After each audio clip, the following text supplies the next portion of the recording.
CPEC का चूरन nonsense था। सीपेक मैं कहूंगा कि एक ऐसे ही ढकोसला सा था, ड्रामा था, जिसके जरिए मईशत को चाबी देकर, आप पता है ना, बचपन में खिलौने से खेलता था, उसमें चाबी भरनी पड़ती थी, फिर वो यूं यूं यूं यूं तालियां बजाता था। आप पता है ना कौन सा खिलौना है वो?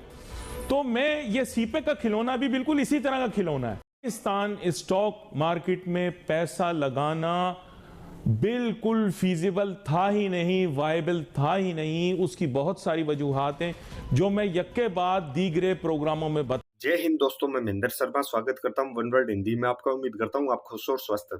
दोस्तों आइए दिखाते हैं पाक मीडिया की एक और लेटेस्ट डिबेट, जिसमें कैसे डिस्कशन किया जा रहा है कि पाकिस्तान का जो स्टॉक एक्सचेंज है उसमें पाकिस्तानियों ने जो पैसे लगाए हैं, अपने गहने जेवरात, बेटियों का दहेज बेच के जो पैसे लगाए थे वो तबाह हो चुके हैं। क्योंकि कहीं ना कहीं आज पाकिस्तान का स्टॉक एक्सचेंज बिल्कुल नाले में गिरने के समान पड़ा हुआ है, क्योंकि कोई भी एफडीआई पाकिस्तान में आ नहीं रही है और एक धेला पाकिस्तान के पास इकोनॉमी बचाने को है नहीं। तो इसी वजह से कहीं ना कहीं लोगों का जो इन्वेस्ट किया हुआ पैसा था वो कैसे पाकिस्तान की आवाम का नष्ट हो चुका है। तो दूसरी तरफ कैसे सीपैक के चूरन को लेके पाकिस्तानियों को कैसे बरगलाया गया और आने वाले समय में सीपैक का जो दुष्प्रभाव है जो पाकिस्तान की आवाम पे पड़ रहा है, जो प्रोजेक्ट चले थे वो सिर्फ और सिर्फ एक ढकोसला साबित हुए। ये आज ये पाकिस्तानी एंकर खुद अपने मुंह से इसका विश्लेषण करते हुए बता रहे हैं। तो दोस्तों देखिए डिबेट और कमेंट में अपनी प्रतिक्रिया जरूर दें।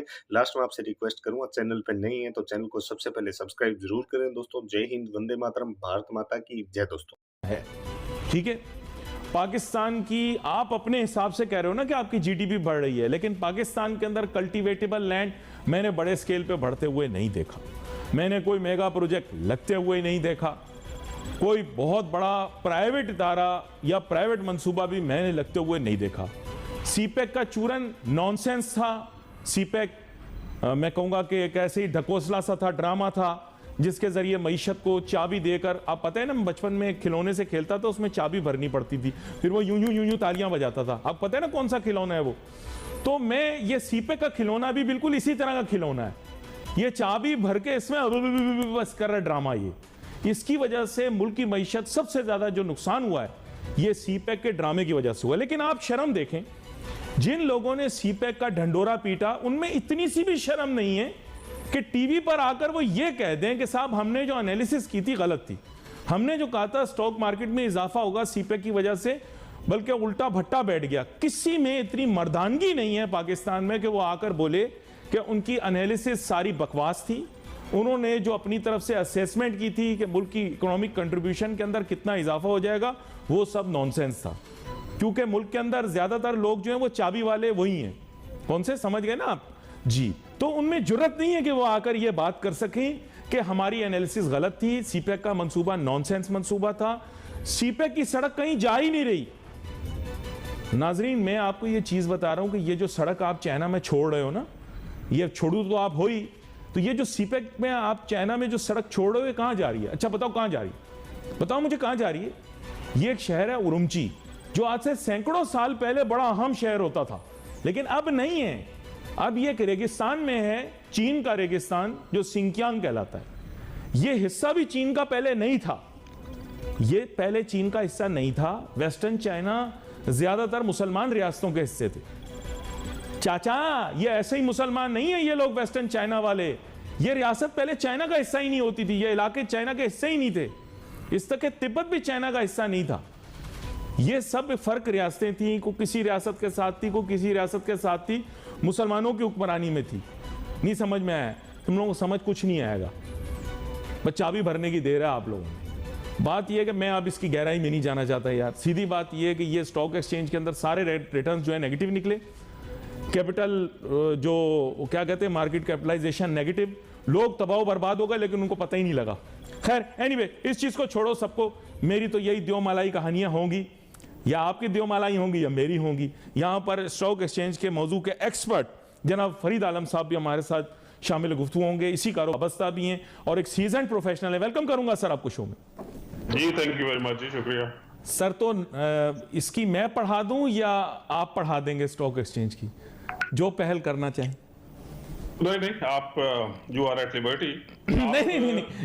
नहीं सर, देखिए अब तो दाने पड़ने की देर है। बात यह है कि आप ही के स्टॉक मार्केट के एक बहुत ही वोकल शख्सियत हैं जो कहा करते थे कि हम पाकिस्तान के सबसे बड़े चैनल के ऊपर सबसे बड़े बड़े बिजनेस प्रोग्रामों के अंदर चीख चीख के बोलते थे। अब उन्होंने ट्विटर में ट्वीट किया कि अब मार्केट की जो कैपिटलाइजेशन थी अगर वो 100 थी तो अब वो 25 से कम या 25 के आसपास रह गई है, जिसके माने ये है कि dollar invested in market before और in 2017 is now worth around 25 cents, may be even lesser. तो सर आप बता देना कौन फॉरेन इन्वेस्टर पाकिस्तान में आएगा, किसको फायदा हुआ, कौन से मल्टीपल्स हैं, कौन से अच्छे रिटर्न्स आ रहे हैं, मैं समझना चाहता हूं जी।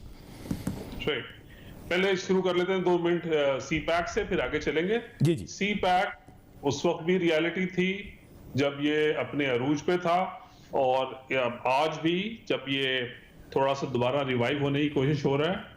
तो जिन मुल्कों के पास, और पाकिस्तान अकेला मुल्क नहीं है सी पैक में जो हिस्सा डाल रहा है और इसका फायदा उठाना चाह रहा है, जो डेवलपिंग कंट्रीज जिनके पास इंफ्रास्ट्रक्चर में इन्वेस्टमेंट करने के लिए पैसे नहीं हैं, उनको सी पैक के मंसूबे के अंदर आना उनके लिए फायदेमंद है। इंफ्रास्ट्रक्चर की इन्वेस्टमेंट का रिटर्न बहुत जल्दी नहीं, 5, 4, 10 सालों में आता है। ये अगर आप रोड रेल तो आज तक आ नहीं सकी, आईपीपीज आए, सोलर आए, वो इतने कोई काबिल जिक्र नहीं आ सके क्योंकि हम लोग आज अपना होमवर्क हमने नहीं किया हुआ था।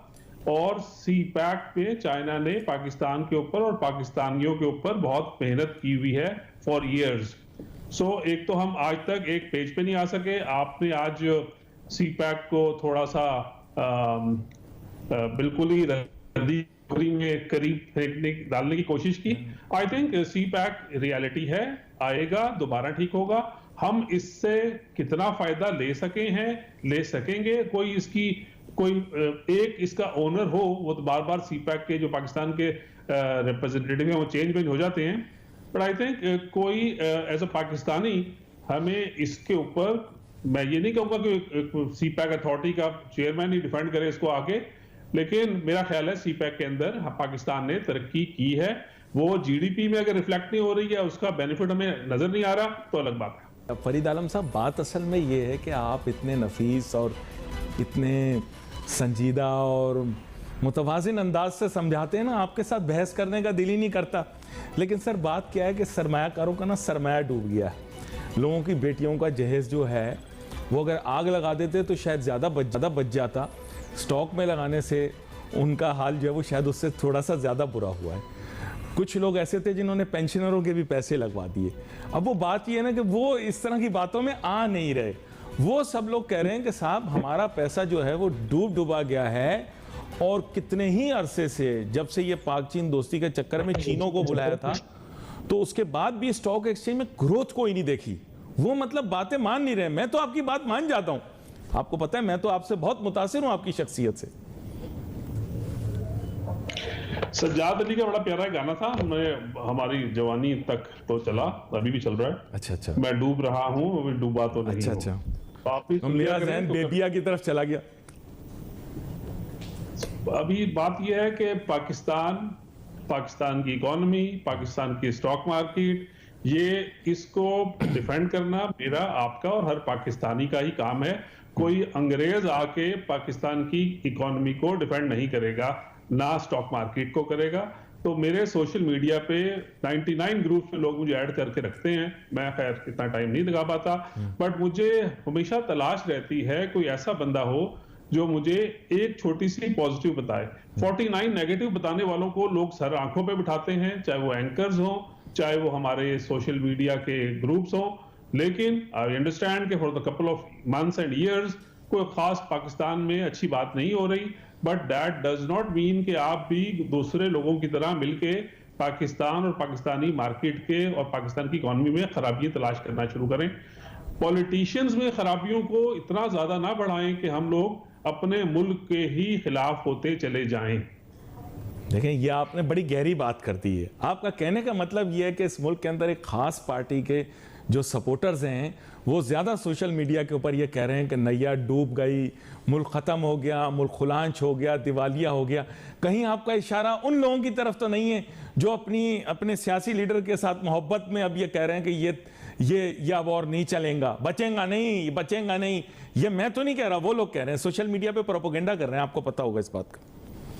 देखिए सोशल मीडिया पे ये दौर भी सोशल मीडिया का है, और आज से पहले जितने साल हमने आपस में प्रोग्राम 10 साल 15 साल से कर रहे हैं, देख रहे हैं, तो मैं तो खैर 26 साल हो गए इस चक्कर में। जी जी। बात यह है कि जो पावरफुल है, माइटी हैं, पढ़े लिखे हैं, एक्सपोजर्ड हैं, अल्लाह ने जिनको जितना दिया है और इसी मुल्क से दिया है, कोई लेके तो आया नहीं था, वो लोग इस वक्त आज के दिन में और आजकल के दिनों में जितने नेगेटिव हैं कि मैं irrespective of the political divide, उनकी वाबस्तगी जहां भी हो, वो फंसे हुए हैं अपनी एक माइंडसेट के अंदर, और वो माइंडसेट पाकिस्तान को आगे नहीं ले जा पा रहा।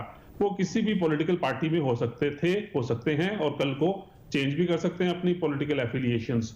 बट सबसे पहले पाकिस्तान वाला जो कॉन्सेप्ट है, जिसको लोग बड़ा मजाक उड़ाया करते थे, वो दोबारा से सामने आता है मेरे, कि सबसे पहले पाकिस्तान अगर हो जाए, उसके बाद पॉलिटिकल एफिलिएशंस हों, तो हमारे लिए और आपके लिए और हमारी आने वाली नस्लों के लिए थोड़ी आसानी है। जी नहीं, देखें, मैं आपकी बात की गहराई को भी समझ रहा हूं, लेकिन बात यह है कि ये पैसा है ना, इसकी कोई लॉयल्टी, कोई पैसे की अपनी एक हैयत, अपनी एक हैसियत है, अपनी एक फितरत है। और मैं शोबे का तालिब इल्म होने के नाते एक चीज़ आपको बता सकता हूं कि इसकी लॉयल्टी सिर्फ और सिर्फ मुनाफे से। और फाइनेंस की किताब ये कहती है कि डेप्रिशिएटिंग करेंसी के मुल्क के अंदर कभी लोग पैसे नहीं लगाएंगे।